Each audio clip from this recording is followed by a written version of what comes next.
breaking down a week of trends and takeaways from RSAC 2025 on this episode of Safe Mode. Welcome to Safe Mode. I'm Greg Otto, Editor-in-Chief at Cyberscoop. Every week, we break down the most pressing security issues in technology, providing you the knowledge and the tools to stay ahead of the latest threats, while also taking you behind the scenes of the biggest stories in cybersecurity. An attack is coming. It's about keeping us safe. He's just a disgruntled hacker. She's a super hacker. Stay alert. Stay safe. Stay safe. This is Safe Mode. Welcome to Safe Mode for this week. I am your host, Greg Otto. In our interview segment, I talk with Alexander Leslie from Recorded Future on his wild research into Marko Polo, a group of cybercriminals referred to as a traffer team. Stay tuned because this gets absurd in only the way that cybercrime can. But first, I like to talk to our reporters in the first segment of our podcast, and I was scheduled to talk with Matt Capko about our week in San Francisco at RSAC, but Matt did so much talking that he lost his voice. So you'll have to ride solo with me as I reflect on the week that was. And I would say for our DC-heavy audience, the big thing for me was seeing the Homeland Security Secretary, Kristi Noem, address the conference, especially as it comes in the shadow of CISO being decimated, either by cuts or leaders heading for the door. She called for agencies to focus more on the core mission of protecting federal networks and hardening systems from adversary actions, which all sounds fine, but I talked to a lot of security CEOs and CISOs that were generally worried about how the public-private partnerships are going to shake out as CISA settles into this new paradigm. Security leaders see what has happened and what is happening and want to help with the mission, but I do think the chaos of this administration has given business leaders in this industry a reason for pause. So check out the story from what the secretary said and see how CISA is going to be formed moving forward. On another front, AI was everywhere, which every company advertising out here, says that they have the AI answer when it comes to security. And I will say that a lot of the conversations I heard were still very much in the future stage of AI, meaning that it may be years before we see anything from a lot of these companies. Nothing that is really happening right now, except for DARPA, which had a really interesting panel kick off on Monday where they talked about the work they are overseeing with the AI Cyber Challenge. And DARPA Acting Director Rob McHenry said that he believes the work that they're doing on the challenge will lead to people being able to nearly eliminate software vulnerabilities in critical infrastructure. And this will come within the next few months. I mean, I'm really surprised that this didn't get more coverage, because here's somebody saying that AI is going to end patching. I mean, how many times have you read a story that talked about how patching is a big process and the lead time between a vulnerability being disclosed and having a system patch can be weeks or months? And now all of that is gone, right now in 2025. I mean, it's an incredible thing to say. So for all the noise about AI, I would really pay attention to what comes out of the AI Cyber Challenge as it wraps up, because it looks like that technology is going to make a huge difference sooner than later. And then finally, say that, look, North Korean nationals, we've talked about this story for months. We've written about it in Cyberscoop. We've talked about it here with a number of guests on Safe Mode. And it looks like this crisis is just, getting bigger the more we peel back the layers. There was research that came out that showed that, North Korean nationals are not only infiltrating companies at the small to mid-level, but they're now a part of the internal IT fabric of hundreds of Fortune 500 organizations. I mean, we talk to industry leaders like Mandiant Consulting CTO Charles Carmichael, who laid it all out for us, and he explained that these operatives are increasingly being hired as IT professionals with nearly every Fortune 500 company, nearly every one of them reportedly having North Korean applicants on their recruitment boards. This is really no longer a fringe issue. It's an unfolding reality that nearly every CISO has had to confront firsthand. So, what does this mean as this continues to grow? On one hand, these technical experts are being employed legitimately, earning six-figure salaries, and some even juggling multiple six-figure salaries with jobs at different companies, all while, on the other hand, funneling a portion, if not all of it, back to the government in Pyongyang. And the financial implications are really staggering. Imagine 1,000 such IT workers collectively transferring close to $100 million a year back to North Korea.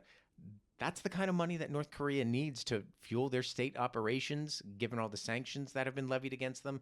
And as some experts warn, it also paves the way for a new wave of cyber threats. But it doesn't just stop at the money. With the institutional access to critical systems, it gets into those threats and the potential damage becomes even more significant. They have already been cases where ex-employees threatened to leak sensitive data, or worse, where the current employees have used their access to extract key data, only to later use it in leverage in extortion scenarios. So the risks extend further into potential disruptions, with early signals pointing towards these operatives being linked with groups known for destabilizing critical infrastructure. I mean, this is a huge problem. It really is. And the message that we heard was twofold. First, companies need to be more vigilant in internal hiring and their cybersecurity protocols, as the threat isn't coming from the outside alone. It's now embedded right within their workforce. And second, if these issues aren't addressed proactively, we could soon see these vulnerabilities exploited on a much larger scale, potentially leading to catastrophic disruption. So, look, I don't like being FUD about this, but it's just a wild scenario where we have opened the front door to a regime that has been, for years, if not decades, very adamant about trying to take down the U.S. So it's just a huge problem, and we're going to be covering it more and hearing about it more as we continue to peel back these layers. So, look, that was just a sliver of what we learned at RSAC this year, and you will hear more over the next few weeks as we continue to have conversations and we continue to roll out some of the podcasts that we taped while we were out here with all types of experts talking about all sorts of things going on in the cybersecurity world. So one of these conversations is with Alexander Leslie, a researcher with Recorded Future, who presented on Marko Polo, a notorious cybercriminal group that orchestrates an array of scams, particularly using infostealer malware. Alex talks about how the syndicate has victimized tens of thousands of people worldwide and raked in millions in illicit revenue. And this is people, not businesses. We're talking about people that really lost everything, lost the shirt off their backs due to what Alex uncovered. So he also breaks down the inner workings of these elusive traffer teams, as he calls them, and talks about exploring their tactics and their relentless persistence, how they change up once they've been caught, and the insidious underground economy that they fuel. Check it out. Okay, joining us on this episode of Safe Mode, coming to you from the RSAC Conference 2025, I'm talking with Alexander Leslie, Intel Analyst for Recorded Future. Alex, thanks for joining us. Thank you so much for having me. So you had a presentation this week talking about Marko Polo. Yep. Talk to me about this group, the infostealers behind it. I want to hear all about it. Awesome. Yeah. So Marko Polo is what's considered a traffer team. A traffer team is a type of threat actor on the dark web forums, particularly LOL's team forum, that is responsible for redirecting legitimate traffic to malicious landing pages. So this is a team that's primarily concerned with social engineering. The end goal here is cryptocurrency theft, NFT theft, and then a secondary objective of harvesting infostealer logs at scale. Since we've been tracking Marko Polo since its foundation in early 2021, we've seen over 30,000 victims attributed to this one specific group, including $10 million in illicit revenue for Marko Polo, only in cryptocurrency and NFT theft. So that doesn't account for the knock-on effects of initial access brokerage or selling those infostealer logs to other actors. Marko Polo has been responsible for over 60 scams on social media with distinct landing pages, social media accounts, very sophisticated infrastructure, really smart stuff.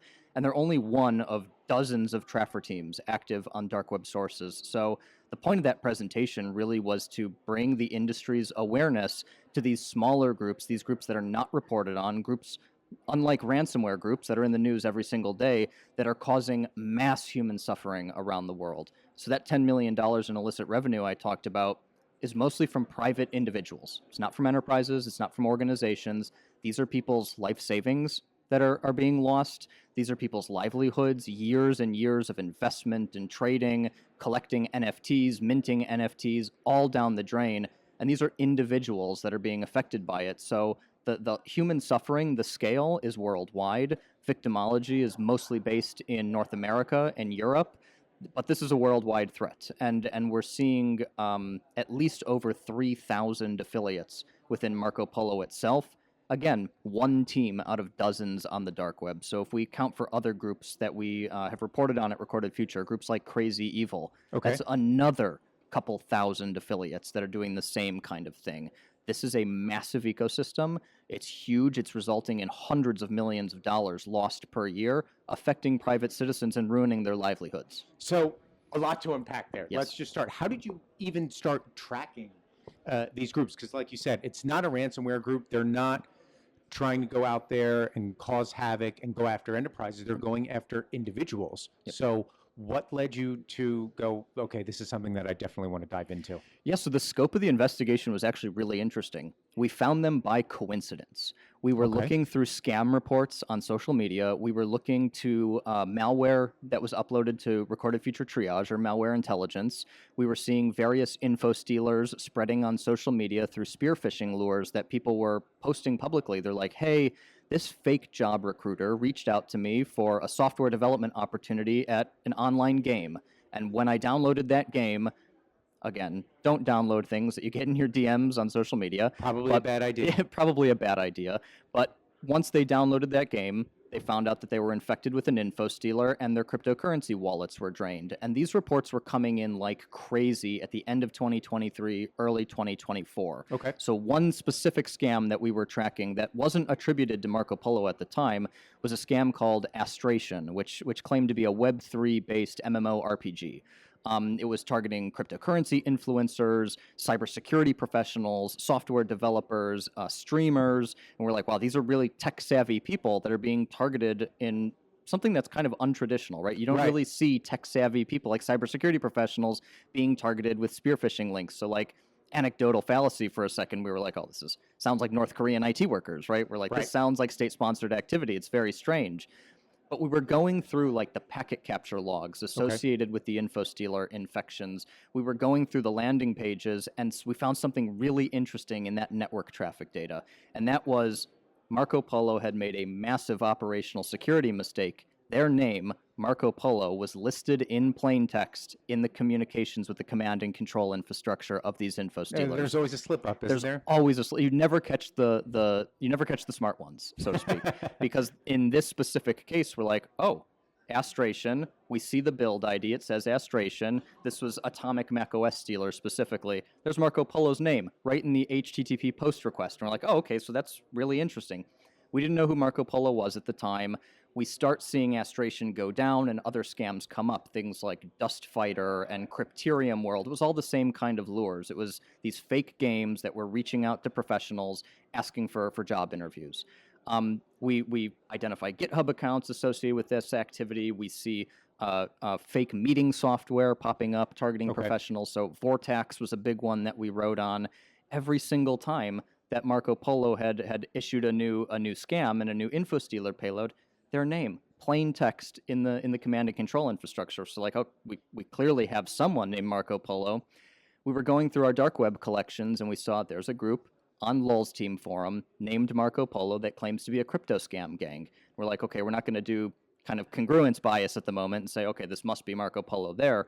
But this group had a public Telegram channel. And in that public Telegram channel, they were announcing all of the activities that they were partaking in, including responding to Recorded Future reports. So I saw something very funny. Once we issued a couple reports on this specific threat actor group, and we put out a report on their scams unmasked. Like, here are the 60 scams that Marko Polo has been responsible for.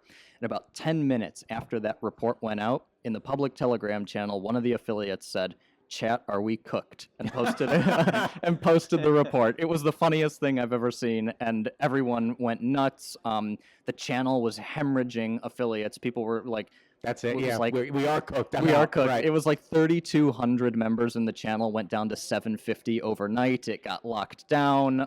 It was a crazy development, but like massively disruptive, and it really shows how public visibility in those operations, devoid of law enforcement action, hack-back operations, disruptive opportunities, how just publishing a report can shut down a group that's caused so much pain to so many people. Yeah, so something that you said there jumped out. You said there were 3,200 affiliates, and that number to me just is so wild because you're talking about a scam around infostealers that is using Web3, MMO, RPGs, and for those that are not gamers, that's not a cybersecurity lingo. That's video games. Just for keeping it short and sweet, we're talking about a fake video game here. Like, talk to me about the evolution, how we've gotten to this point, because it just I can't believe that there were even 3,200 people out there that were like, yes, this is how I'm going to scam people out of their money by fake Web3 video game links. And it was incredibly sophisticated in the structure. That 3,200 member affiliate group, that was split up amongst 10 sub-teams. Those 10 sub-teams all had HR departments, they had payload developers, they operated on commission. It was crazy. It was like when you read the Conti leaks and you hear about ransomware groups operating out of physical offices, and they've got a treasury department and things like that. That's what we were seeing with Marko Polo. But this is something that has developed over the last several years, and it really has to go along with what we see with the organization of cybercrime and the professionalization of cybercrime. So these low-level scammers targeting individuals with these spear phishing lures, this is nothing new. This has been around for a very long time, but happening in such an organized, scoped way is a new phenomenon within the last 2 to 3 years. Okay. So the public visibility of dark web forums, particularly, we focused a lot in the presentation on Lulz Team forum, because Lulz Team is a Russian language forum. It's a central recruitment hub where all of these traffer teams announced recruitment opportunities, job opportunities. They advertise their scam. Sometimes they just openly say what their scam is, so it makes true attribution very easy. But it's super professionalized, and that has kind of been born out of the malware as a service industry. So when we talk about malware as a service, or ransomware as a service, or infrastructure as a service, the professionalization of cybercrime has now bled its way over into the threat actors themselves. So we think about like the cybercrime supply chain. Marko Polo is getting its supplies from malware as a service developers and infrastructure as a service developers. Marko Polo then, in order to protect the operational security of its suppliers, has to professionalize. So we see this group form, have a hierarchy, have leadership involved, moderators, sub-teams within sub-teams. It's really crazy stuff, but this is a modern phenomenon, something that's developed over the last few years, and it's now bled its way into other forms of cybercrime. So typical, database extortion is starting to adopt this model. Database leaks on dark web forums like breach forums are starting to have a similar model to what we saw with Marko Polo. Hacktivist groups that are engaged in stressor services and stuff like that. This supply chain and this, what we call the cybercriminal periphery, all of the suppliers that give the infrastructure and capabilities to the cybercriminals themselves, it's all really professionalizing. And Marko Polo is a great case study for how a low-level scamming group, a group that relies actually on LLMs in order to craft their spear phishing lures, how a group like this with very little skill, with very little capabilities, is leaning on the cybercriminal supply chain to really professionalize crypto scamming and cybercrime as a whole.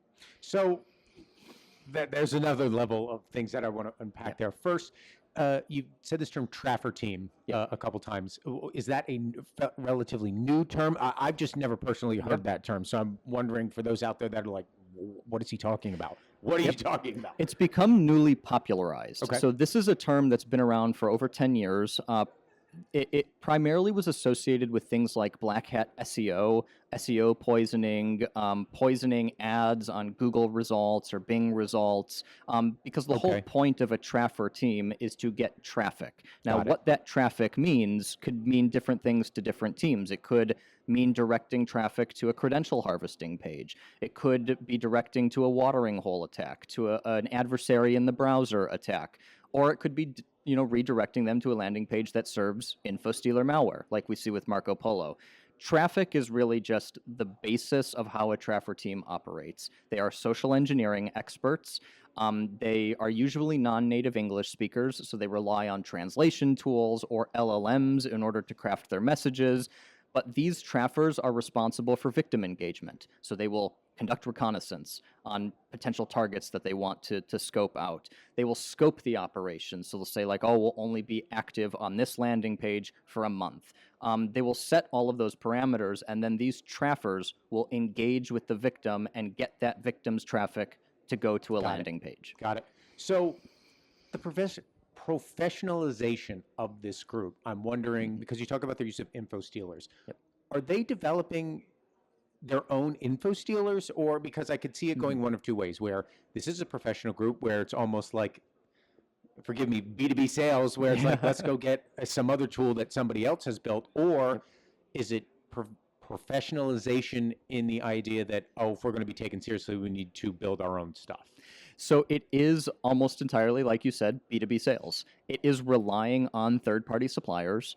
So Marko Polo specifically in their toolkit uses things like SteelC and Radamanthus, which are both commodity pieces of infostealer malware for Windows. And then they use Atomic macOS Stealer for Mac, which is another form of commodity malware. In terms of crafting their landing pages, so those landing pages that the traffic goes to, they're created by something in the cybercriminal underground called a creative, or a creo, Kreo.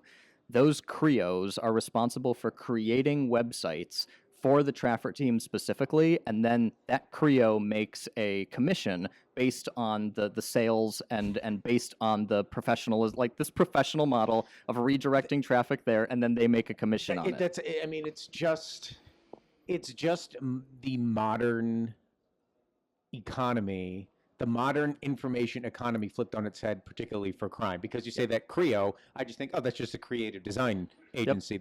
That person could have a legitimate job, but they were just, no, I'd rather do crime. And the creatives, the Creos, they advertise on dark web forums, they advertise their services, they've got incredibly flashy graphics that go along with it. They often make graphics for the team itself, like internal team graphics. So Marko Polo had videos of itself like hunting mammoths, and they call mammoth, a mammoth is similar to a whale. A mammoth is like their target. It's ancient, it's slow, it can be hunted down by various hunter-gatherers. So like Marko Polo would show images of hunter-gatherers with spears hunting down the mammoths, and like, we're getting a big one today. The Creo would make all of those images for the group. They would make the logo, the branding, they'd make the profile pictures for the administrators.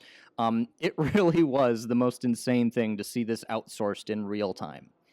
So then with these Creos or anybody else in the organization, like where does the LLM use come in? Is it all across the board and it's just, oh, I'll figure out a way to use it for whatever my purpose is? Yeah, so another great OPSEC fail by Marko Polo was they had their worker manuals public on Telegraph. So Telegraph is just like a paste bin site where you can put your content in there and people can read it as long as they have the link.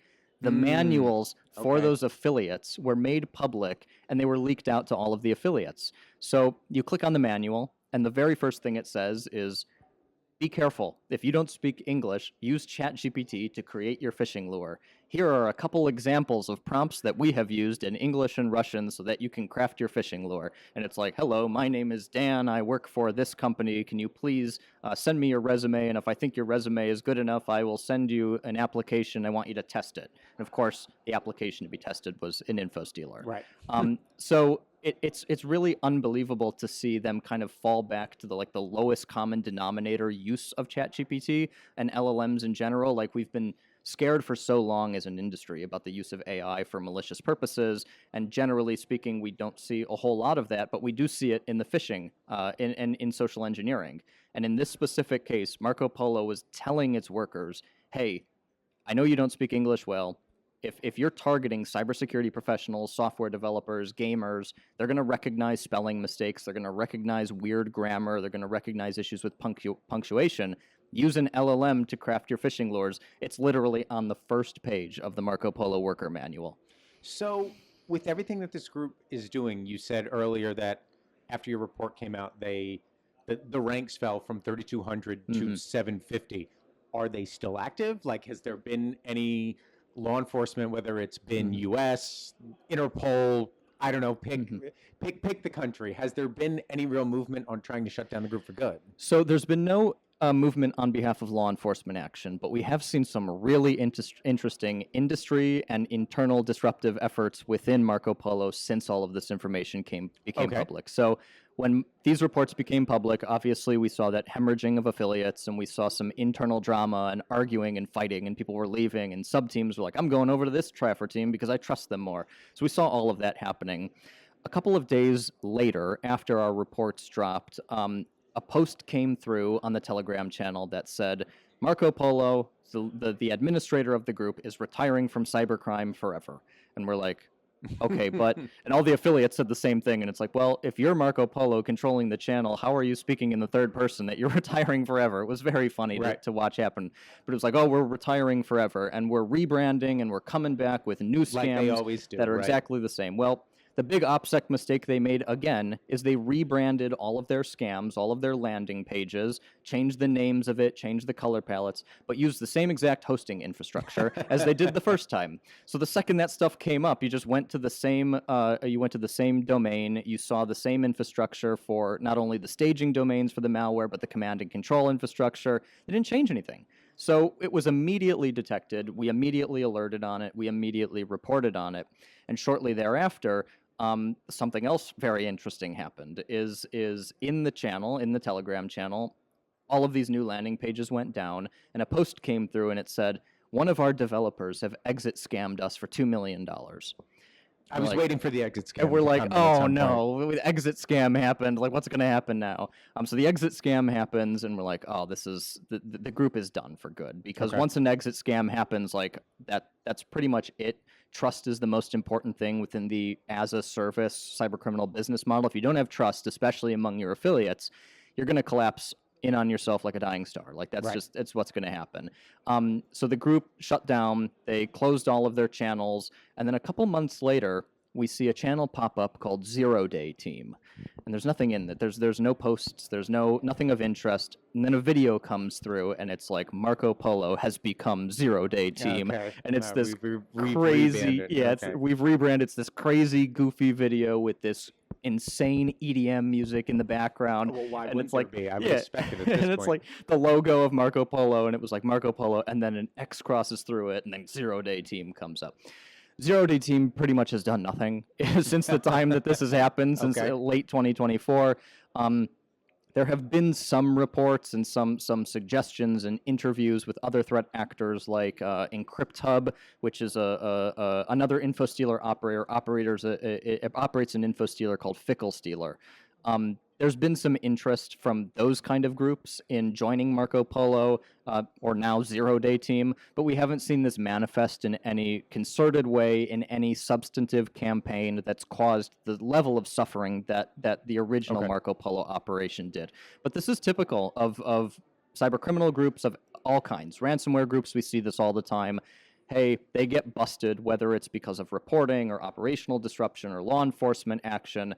They shut down briefly. They try to come back. It doesn't work. You see the exit scam. You see the rebrand. And then you see the failure to reach the heights that the previous group did. And that's exactly what we're seeing with Marko Polo now. So most of those traffers, those individual affiliates, have gone off to other teams or have disappeared completely, which has kind of been a bit of an intel gain loss for us. Like, we have lost some visibility into those specific actors because they probably realize that they've been caught red-handed, literally, with the operations, the capabilities, the infrastructure that they had been using to scam people out of their life savings. So you bring up a good point with my last question, which is, what have you learned basically through all of this? How's the investigation into Marko Polo really enhance or change the way you analyze or track down threats, or basically what have you learned throughout this whole process? Marko Polo is an incredible study in resilient and persistent investigations. So our monitoring of this group had been going on for several years. We had tracked them through several rebrands, through scams going up and down. Scams that we didn't attribute to the group at the time. We had to create entirely separate kill chains, entirely separate diamond models, like all the things that you think about in CTI and forensics. We had been tracking all of these independent clusters for so long, and we started to sequence them and synonymize them over long periods of time. We were tracking them through all of these pivots. We were trying to find new infrastructure as things went down and came back up again. It is an incredible study in how resilient some of these groups are and how resilient and patient the analysts are who are investigating groups like this. These groups move quickly. They rebrand fast. They go through a lot of drama in short periods of time. It is on the researcher, it's on the investigator to maintain their focus on this specific group, to understand the impacts, to try to investigate and create indicators that are the most actionable possible so that we can disrupt these operations in the future and that we can cluster them and we can make attribution. It is really fascinating to me. So that was kind of the first thing. And the second thing that was really important to understand was everyone in CTI is focused on the big game hunting, the big threats. We're focused on the ransomware first and foremost. Like that's the most important thing within cybercrime. Obviously, we can get into state-sponsored actors and stuff like that, but these big cartels are really important. What people don't realize is a lot of the actual human suffering that's taking place is the result of these smaller groups that are not reported on. These smaller groups that people don't have visibility into, smaller groups that are doing just infostealers and phishing and social engineering. It's often dismissed, at least within our industry, because it's not going after big enterprises, government organizations, critical infrastructure. Like that stuff is bad. Yes, that's a primary national security threat in terms of cybercrime. Ransomware is still very bad. But what we're missing and what we were trying to shine a light on with this reporting series in my presentation was really saying, hey, these smaller groups, these are causing a lot of bad around the world, hurting a lot of people. We were speaking to some victims who were depressed, who were suicidal after losing all of their cryptocurrency funds, after losing their NFTs, after being the result of identity theft and financial fraud. This caused a lot of horror in its aftermath, and not many people know that it even exists. And again, Marko Polo is one of dozens of groups that do this same exact thing. These groups are out there. Go hunt for them. Look at the scams that are associated with them. Look at the infrastructure and capabilities. Put out good reports, because public visibility causes these groups to collapse. They operate in the shadows, and if you can pull them out of the shadows, that's it. All the trust is lost. Great. Alex, fascinating story, fascinating work. Really appreciate you hopping aboard to talk with us. Anytime. Thanks for listening to Safe Mode, a weekly podcast on cybersecurity and digital privacy brought to you by Cyberscoop. If you enjoyed this episode, please leave a rating and a review and share it with your friends, your coworkers, your CISOs, your sysadmins, your mom, your dad, anybody that wants to know more about cybersecurity. To find out more information or to contact me, please look for all of our social media handles or visit cyberscoop.com. Thanks for listening. Check us out next week.